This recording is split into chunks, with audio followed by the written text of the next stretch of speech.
Hello everyone. आज हम sociology के जिस टॉपिक के बारे में बात करने जा रहे हैं वो है sexual violence against women in India.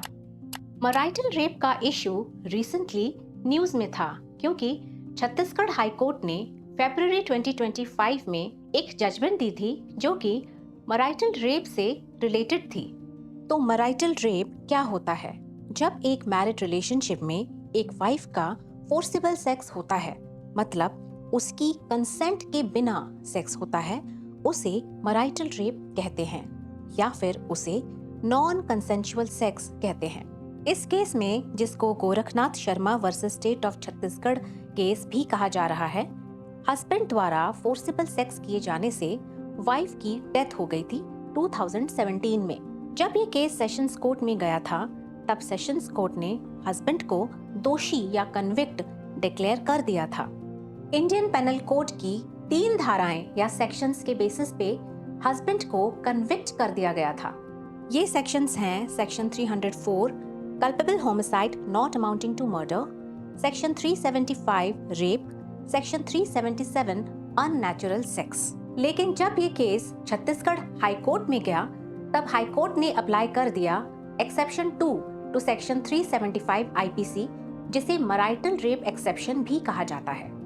इस प्रोविजन के अनुसार अगर एक मैरिड रिलेशनशिप में फोर्सिबल सेक्स या बिना वाइफ की कंसेंट के सेक्स हो जाता है, लेकिन वाइफ 15 साल की उम्र से ज्यादा की है, तो इसे रेप नहीं माना जाएगा। मतलब लॉ ये कहता है कि अगर वाइफ की उम्र 15 इयर्स से ज्यादा की है, तो सेक्स के लिए उसके कंसेंट की कोई जरूरत नहीं है। अब आपको JS वर्मा कमेटी रिपोर्ट के बारे में बताते हैं। 2012 में निर्भया केस हुआ था, जिसे दिल्ली गैंगरेप केस भी कहा जाता है। इस ट्रेजेडी के बाद 2013 में जगदीश शरण वर्मा कमेटी की रिपोर्ट आई थी, जिसमें काफी रिकमेंडेशंस आई थी कि हमारे क्रिमिनल लॉज में किस तरह के अमेंडमेंट्स की जरूरत है, जिनसे विमेन को सेक्सुअल असॉल्ट से बचाया जा सके। JS वर्मा कमेटी रिपोर्ट की एक रिकमेंडेशन ये भी थी कि आईपीसी के मैरिटल रेप एक्सेप्शन को डिलीट कर दिया जाए। जस्टिस वर्मा की आर्गुमेंट ये थी कि marriage should not be a defence against rape charges. Karnataka high court ने भी 2022 में ये कहा था कि मैरिटल रेप एक्सेप्शन को हटा देना चाहिए, क्योंकि ये प्रोविजन काफी रिग्रेसिव है, मतलब पुराना है, क्योंकि ये प्रोविजन मॉडर्न आइडियाज जैसे कि राइट टू इक्वालिटी को वायलेट करता है।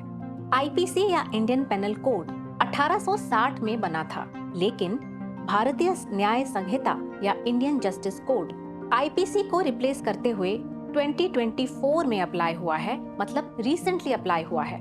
भारतीय न्याय संहिता में भी कोई खास चेंजेस नहीं किए गए हैं, सिर्फ एज को 15 साल से बढ़ाकर 18 साल कर दी गई है। मतलब अब वाइफ 18 साल से ज्यादा उम्र की है, कंसेंट की कोई जरूरत नहीं है।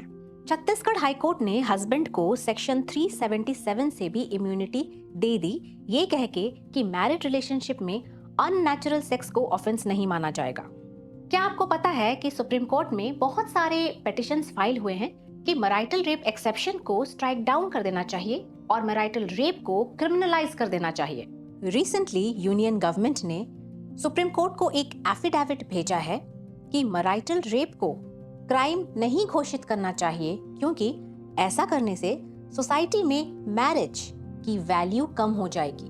According to the union government, as per the affidavit, criminalising marital rape would undermine the institution of marriage.